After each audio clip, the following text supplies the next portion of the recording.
be one of your, how do you say, they're going to be there to help you apply to the colleges, get information with you, look up information for you. They're going to be kind of like your second set of eyes on doing what you need to do to prepare for college. But it's up to you, the student, to make sure to make those meetings, those appointments with your counselor, so that you could go over your plans and your counselor can help you decide or help you find information on certain colleges that you may need more information on. So definitely meet with your counselor. That's what they're there for. And don't just meet with them once. Set up times where you can meet with them, every semester at least, so that you know that you're on the right track and that you're taking the classes that you need to get into college. So start thinking about letters of recommendation. If you're thinking, if you already know what colleges you want to go to and you know what the requirements are, some colleges require letters of recommendation. This is one of the reasons why I always tell my students to take the time to get to know your teachers, your counselors, people that you work with, maybe a boss or someone that you really have looked up to, and they know what type of student or worker you are, and start asking these people for letters of recommendation for you, because these letters of recommendation are someone else pretty much going out to bat for you, saying, hey, this student's great and they would make a great fit. This is what they've done. So definitely start collecting those letters of recommendation and start thinking about the teachers that you would like to write those letters of recommendation. Once you start getting the letters of recommendation, starting this October, that's when the applications for most colleges open up. Some open up a little earlier than that, but most open up October 1st. And that's when you can start submitting your applications. And that's when you start using some will ask for letters of recommendation, but you can start filling out the applications. Some schools do have a fee to apply, application fee. Community colleges usually don't. I know the Oregon Community College do not have an application fee, but many of the colleges do. So look to see if there's a waiver for those. That sometimes they do waive it for certain, but you have to meet certain requirements. But look into all that. So start submitting those applications as soon as October 1st. So that's just like a week after you guys start your senior year. Oh no, you guys start early September. So yeah, so it'd be the same month. So, and then put your hands on some cash. And I don't mean your parents' cash in their pockets. What I mean is start looking for those scholarships. Start looking for, if you qualify for FAFSA. If you don't qualify for FAFSA, look into ORSA. But there are so many scholarships out there, along with grants, that it's free money for you guys to take if you guys apply for them. So definitely take the time to start looking at the types of scholarships your school offers. I know LBCC, the last I heard, I think we were, Golden, do you know exactly the amount of scholarships we have available to students each year? I don't know. Over $400,000 currently. Oh, wow. Okay. So There's a lot of money. Yeah. So over $400,000 worth of scholarships LBCC offers, and this is just to LBCC students. So you're not going up against other students, going to other colleges in Oregon. These are just the students that are attending LBCC. And let me tell you that most years, probably less than 60, maybe about 60% or less get claimed. So there are a lot of scholarships out there that don't get claimed because students don't apply for them. So to take the time to do the scholarships and get to know what types of scholarships you want to apply for, it's really an easy process. And I'll go over it a little tiny bit with you a little bit on a different slide. But the three areas down at the bottom of the screen that I wanted to put up there is because these are actually places where you can go to think to prepare for college. And if you don't like to read a lot, or and if you would rather watch videos, there is a YouTube has a channel on federal student aid that, and it's the second one here, that you can actually watch videos on preparing for college. So, and I know a lot of you guys like to go onto YouTube. So anytime you guys are in there, just check out their YouTube channel, and it will literally give you some of the best advice on how to prepare for college. You can also learn about managing your money, which in a lot of times it's really good for students, especially right now, if they have a job, to put some aside in their savings, because college, you know, when you think of college, you think, oh gosh, I need to pay for, you know, my classes. I need to, am I gonna live in the dorms? How am I gonna get to school? Am I gonna have to buy a car? Am I gonna have to do this? There are a lot of, what ifs, what if this, what if I need this? What if I need that? That it's really good for students to start learning how to save their money now and using it on what's important. For example, students that may be able to get their college paid for through a grant that covers their tuition and fees, that's great. But how are you going to pay for your books? Are you going to have enough for that? So just put some aside in every paycheck that that you could have there in case you need it for your college, or something that you need to purchase for a class, or even buying, a bus pass, which you'd be happy to know that LBCC students all get free bus passes. So, but if you're going to be a degree partnership program student, or if you're going to, just start thinking about things that may come up while you're a student, a college student.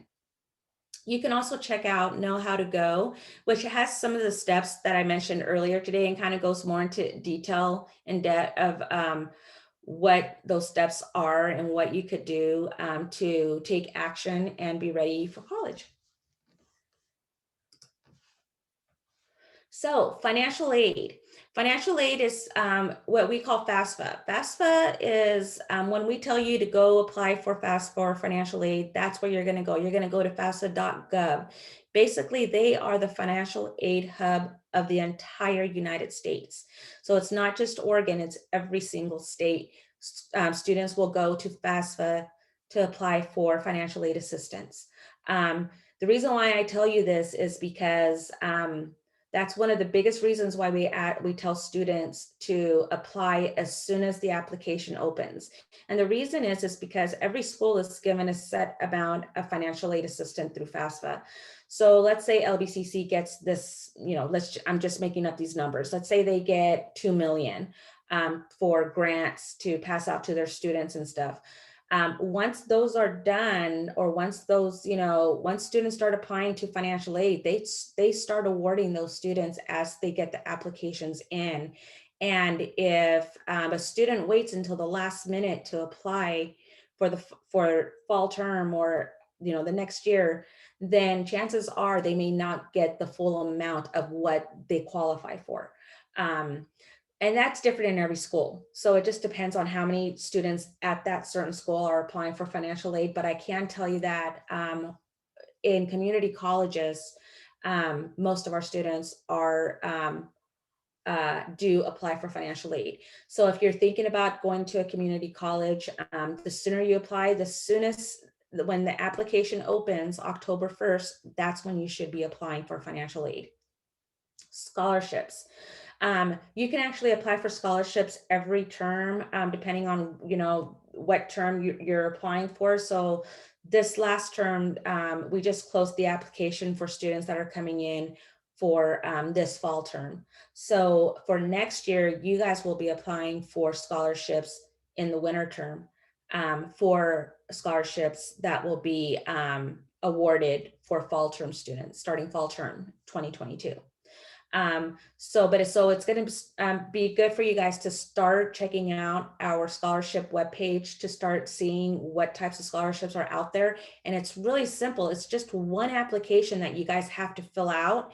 And then what happens is you guys are going to go through the scholarships that you want to apply for. And if there's a scholarship you want to apply for, then you're going to attach that scholarship, or write that into the application, and then attach whatever that scholarship wants from you. So if that scholarship wants like a paragraph, a 300-word essay on why you deserve the scholarship, what you would do is you would just write that essay, you would attach it to the application, make sure that they know exactly what scholarship is for, and that's it. So there's not an application for each scholarship. There's just one application, and then depending on if a scholarship asks you for more information, then that's what you attach to that one application.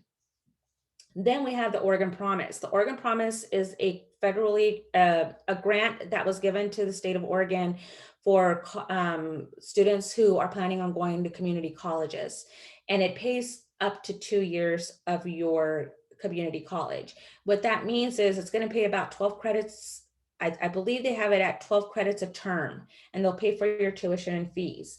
So if you are going to community college, right after high school, and you have I believe it's a 2.5 you need to have, you meet the requirements, and you have been an Oregon resident for the last year, then you will qualify for the Oregon Promise. There is an expected family contribution that comes and goes, so every year is different. So if I tell you something right now about it, 99% probably sure that it's going to change for you next year. So depending on what that expected family contribution number is, they will let the students know. But even if they don't let you know before the application opens, it's very important for you to apply. Get your application out there. Even if you're thinking that you're not going to a community college, get the application out there, because you never know, plans change. We've had students that are planning on going straight to the university, and then something happens and their plans change, and they come to us, a month before fall term starts, wanting to start. They can start, but chances are they may not get the financial aid assistance that they need for fall term. And most students, if they want to take advantage of the Oregon Promise, need to attend school within 6 months after graduating. So Trista, if there's any questions in chat, just let me know and I'll answer them for you guys.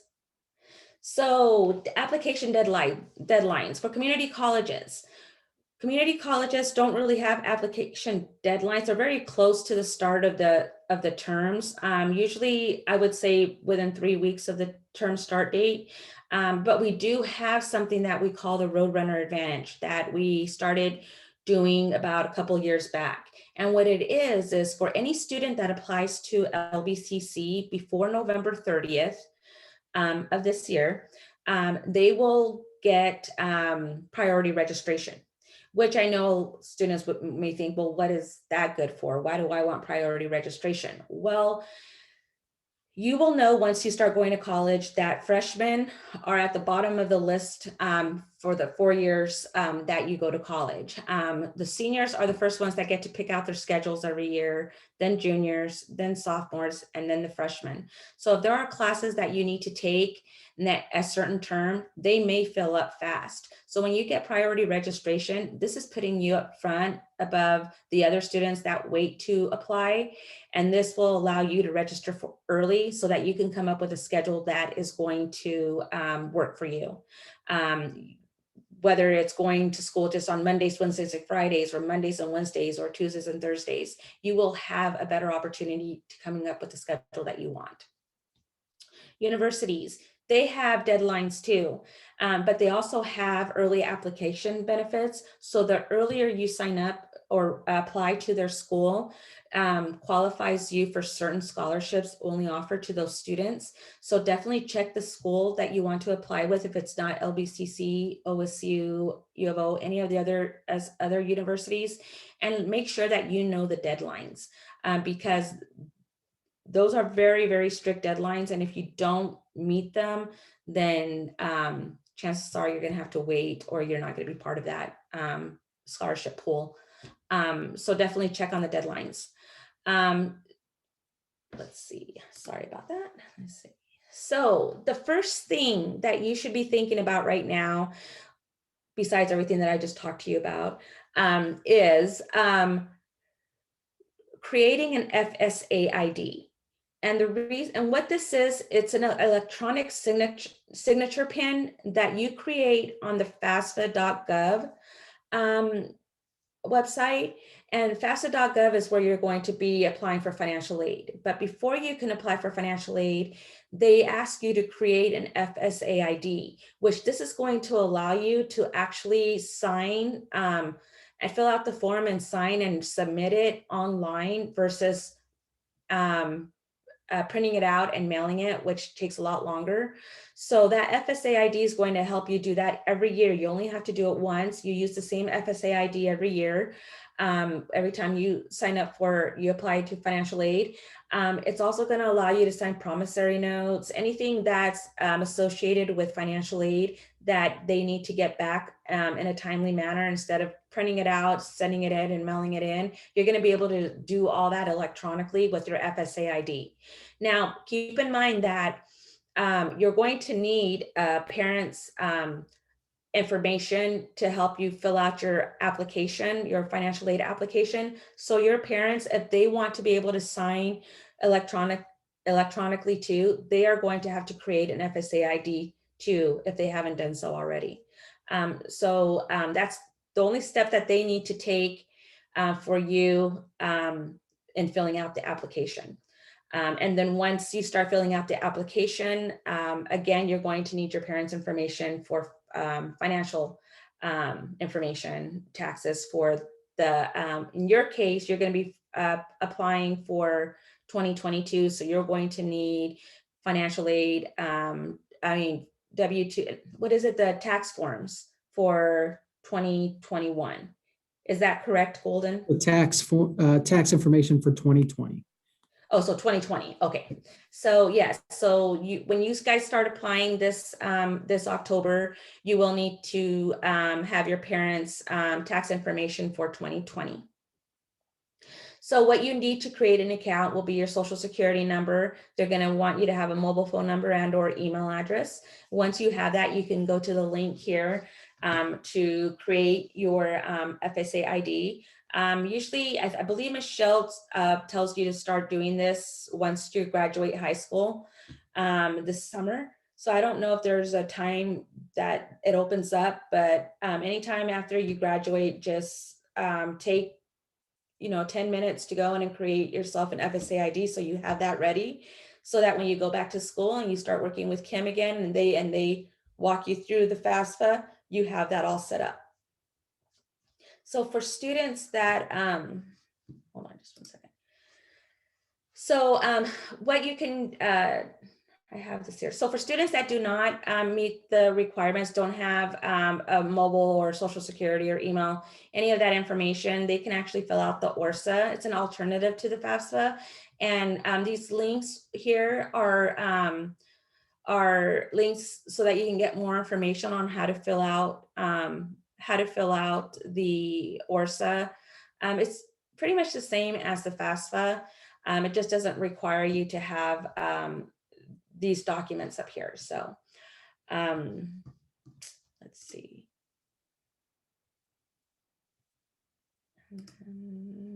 So do you guys have any questions about financial aid and what you guys should be doing right now? Okay, so if I forgot anything about that, Golden or Trista, feel free to, or Kim, feel free to ask me or jump in, because I know there's a lot of information on financial aid and that would be good for students to know. And Kim just put a good point into the chat. So juniors can fill out an FSA ID. Oh, they can? Mm-hmm. Oh, good. Awesome.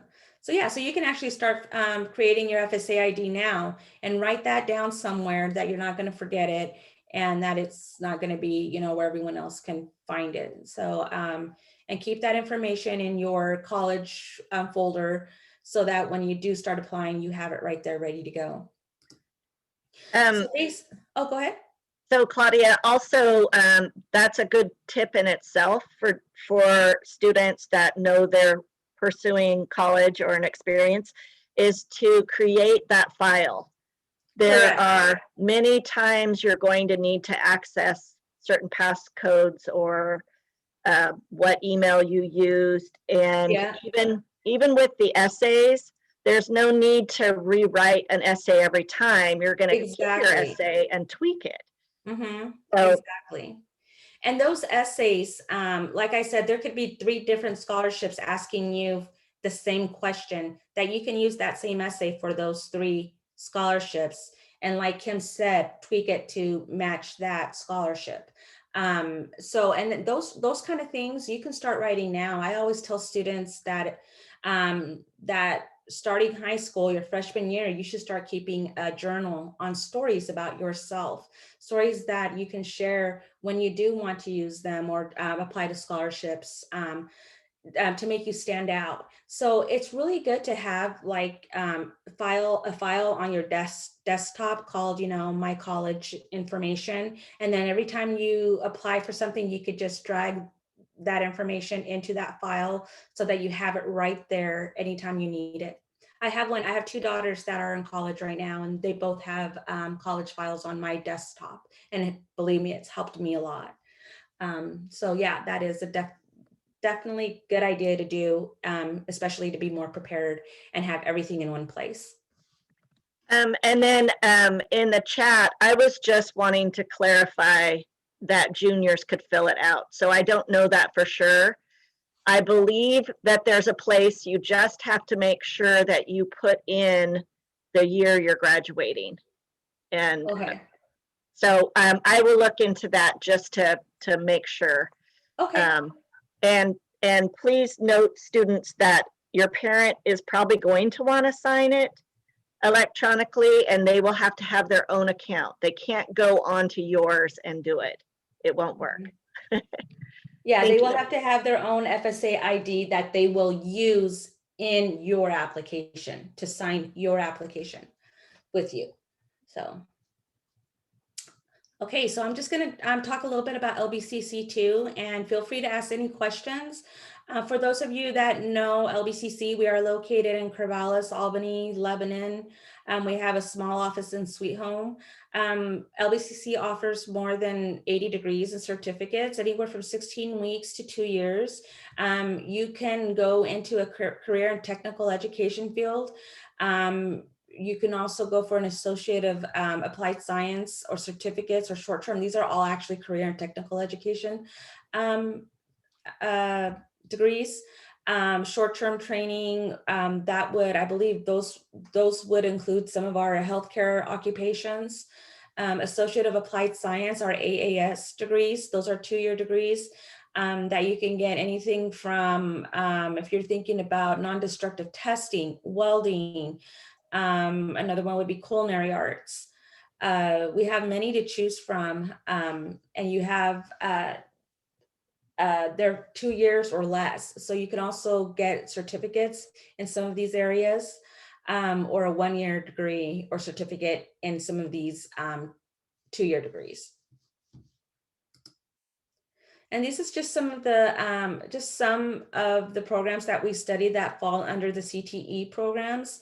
So again, Megatronics. Megatronics is one of our most popular degrees at LBCC. Non-destructive testing just came back a few years ago.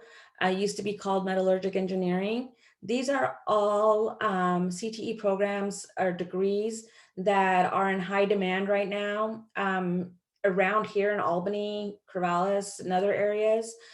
So definitely, if you're considering wanting to, be in and out of college in 2 years or less, we can talk more about our CTE programs that will allow you to do that.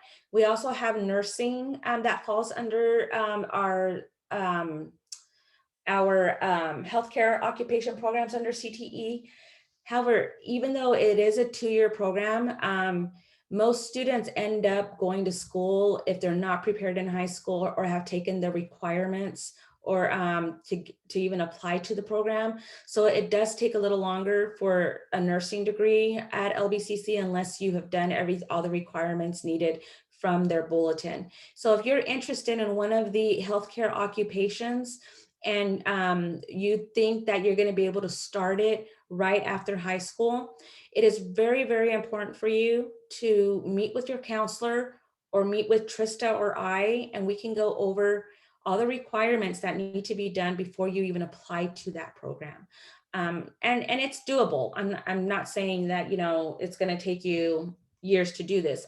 I'm just saying that those types of programs do need more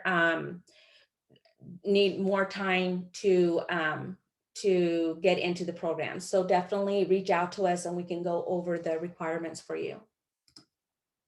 So then we also have degrees that transfer to the universities. For example, we have our Associate of Science degrees that actually are designed to go straight into OSU, which means that every single class that you take with us is the same class that you would take at OSU.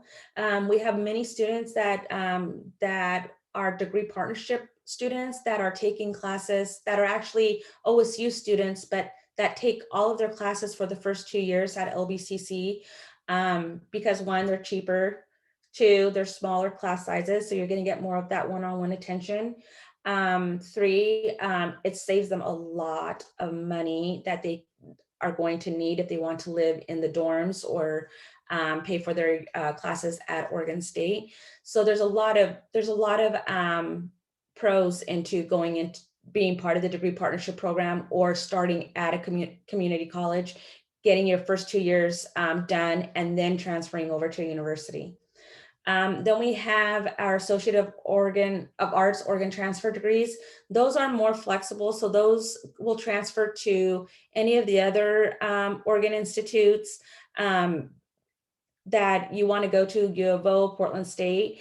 And what these will require you to have a little bit more contact with your counselor or your advisor in college, just so that they know that every single class that you take will transfer as the class that you need to attain that degree that you want at that university. So it is doable. It happens all the time. We have a lot of students that are under that AOT, but it just requires you to be more attentive of the classes that you're taking and how they're going to transfer over to the other university.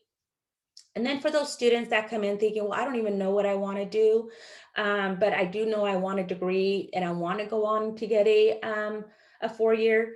Associate of General Studies is more flexible than the other two, and it gives you an overall general studies education that you can take to any of the other universities. But keep in mind this, that if students do the general studies degree, it may take you a little longer to finish college just because it all depends on what, the classes that are going to be transferring over. So again, work very closely with your advisor once you're in college to know that you're not wasting money on classes that you don't need to the university that you want to transfer to.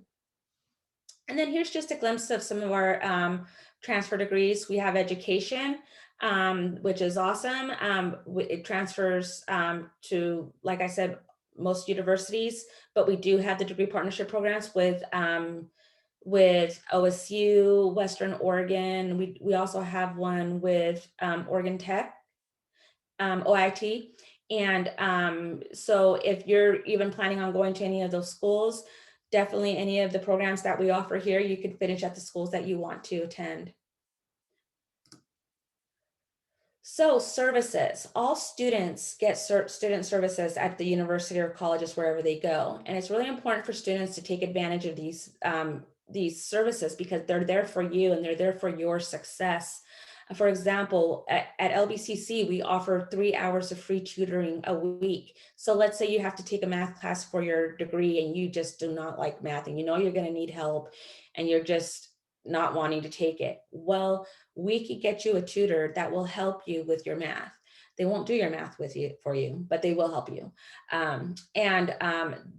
Tutoring could be expensive. So being able to get someone that you can make plans to meet with up to 3 hours a week to go over your homework is a huge plus in being successful and in college. We also have offices, the Equity, Diversity, and Inclusion office that we have for students to go meet other students, get to know campus, what's around campus, what can you and can you not do. You can actually start a club. If we don't have a sport that you want to play and you want to start a club on that sport, you can through Student Life and Leadership. And once you're at the college, whether it's LBCC or any other college, definitely speak to their student support services groups and see what they offer you guys to get involved in. That's a really important thing for students if they want to. That's just one step that students can take if they want to be more successful in college, is get involved in campus life. And if you don't really know what you want to do, we have a career exploration area in our advising center that they will help you decide or find out what you're good at, what you want to do, what's your passions, what are your passions when it comes to your career.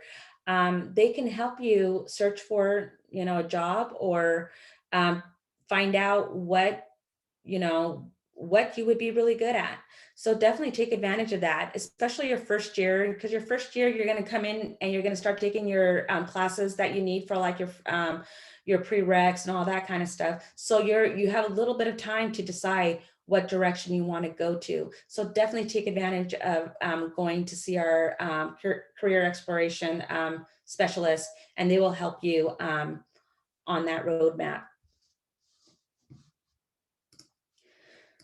So the cost of college, if you're thinking about going to a community college, the average is about $5,646. And again, this is just for tuition and fees. LBCC lies on $5,894. So that's about how much you'll pay for tuition and fees alone. Now, if you go to OSU your first year, that jumps up, that doubles, and PSU too. So you can see kind of what you will be paying if you went directly to a university, or how much you can save if you went directly to a community college. And if you're thinking about going to a private school, you can see that their tuition and fees are a lot higher. But don't let that discourage you too. If your heart is set on going into a private university, they have some of the best scholarships available to their students too. So definitely just don't rule anything out until you go and you see the schools and you know what they have to offer you. So, and then estimated LBCC budget. So if you see here, this is what they're going to base it on. So this big number down here this is for a student that's living off campus or in the dorms. They're going to estimate that this is about as much what you will need to go to school at LBCC for a year. So they're figuring in room and board, books and supplies, transportation, and everything. So if when you start getting your scholarships and if you start getting your financial aid, this is the number they kind of go by. They don't go over that. So you can actually stack up scholarships and loans to reach this amount. We have students that have packed up scholarship after scholarship, and then the Oregon Promise, and then maybe some grants. So there are ways that you guys could take advantage of free money and not have to pay some of this money back. The loans that you will want to stay clear of, unless you really need them, are the loans that are they're unsubsidized loans, which means that they start accruing interest the minute you take them out. So if you need to apply for loans, the subsidized loans would be your best bet. So, and then again, we have the Oregon Promise that I spoke to you guys about earlier today, which basically that opens up October 1st. Every senior should be applying for it. Even if you think that you're not going to go to a community college, I would still apply for it. If you apply for the Oregon Promise, you need to apply for financial aid, FAFSA. Doesn't mean you have to qualify for FAFSA. You still have to apply for it. And you have to keep a 2.5 or above. So by the time you graduate, this information needs to be given to Oregon Promise, and your school will send them the information, and then they will decide if you qualify or not for it. So if you're holding on to like a 2.45 or another 2.5 GPA when October comes around, still apply for it, and then decide, and then start working on your GPA, and then let Oregon Promise and them decide if you qualify for it, when the deadline comes up. So, and then here's the deadline. So for if you're applying for the Oregon Promise, it's going to open up October 1st, and you're wanting to start college in fall, the deadline's going to be June 1st. However, please do not wait until June 1st to apply for the Oregon Promise. The sooner the better, just like FAFSA. So as soon as it opens, the better it is for you to apply instead of waiting. And then the degree partnership program for those students that are wanting to go straight into OSU, Western Oregon, or OIT, the degree partnership program, but would like to save some money. This is the way you guys can do that. You get significant savings at both schools. You get classes at both schools if you want to, and you get to take advantage of the student services at both schools. So you would pay for LBCC classes at LBCC for LBCC, and then you would pay OSU cost at OSU. So the main thing that you guys are going to have to decide is once you apply to the OSU and you want to do the degree partnership program, but let's say LBCC is offering you more grants, scholarships, and everything, or you want to take advantage of the Oregon Promise, then you have to choose LBCC as your home school, meaning they're going to hold on to your financial aid package. If you want to take advantage of some of the OSU scholarships, they will tell you if you need to claim them as your home school. So you're going to have to, once you have both packages in front of you, award packages in front of you, you're going to decide which one is going to go furthest for you, and then claim that school as your home school for your financial aid. You also get to combine credits from both schools to be a full-time student. So you can actually take 6 credits at LBCC, 6 credits at OSU, and financial aid will see you as a full-time student. Students that are not in DPP cannot do that. So if someone from OSU decides they need to take a class at LBCC, but they're not DPP and they need to hold their full-time status at OSU, then the class that they take at LBCC has to be above the 12 credits that they need to keep at OSU to stay in full-time status so that it doesn't affect their financial aid. So there's more flexibility. Like I said, you're going to have the opportunity, if you're in a degree partnership program, to choose where you want to take your classes, what days. You're going to be able to, come up with a schedule that you take all your classes at LBCC Tuesdays and Thursdays, and then at OSU on Mondays and Wednesdays and Fridays, or Mondays and Wednesdays. So you're going to have a lot more flexibility with your classes. It's also an easier transition because students that actually take advantage of doing the DPP program and doing classes at LBCC and at OSU, the transition into college and especially into the university is going to be that much more smoother because you're already starting to take classes at OSU. You're already starting to take advantage of their the student support services that they offer you. So that transition is going to be much smoother for a student that takes the that is part of DPP or that starts out at a community college. And after every term, LBCC will send your transcripts over to OSU. So you don't even have to do that. We do that for you. So again, you take advantage of the student services at both colleges. You get advisors at both colleges. You have access to housing, clubs, student fee-based services at the universities. You have access to the free bus service at LBCC, which actually will will take you to OSU. So if you live closer to the LBCC campus, but you need to get to OSU, we have bus service for that. And again, you have free tutoring. And then these are just some of the student services that you guys can take advantage of at both schools, cultural centers, tutoring, career services. I know that this doesn't sound like very exciting, but if you guys take the time to go check out these student services, chances are you're going to be more and more involved in these. They're great opportunities for students to meet other students, to get to know what, the diversity of their school, and to just have a better outcome and experience in college when you take everything in and you take advantage of everything that college has there for you. So definitely take advantage of all that. And then the way the financial aid works is how I just mentioned it before. If you want to take all your classes at LBCC, but you want OSU to be, is offering you more financial assistance, then you need to take at least 1 credit at OSU to be able to name OSU as your home school, and vice versa.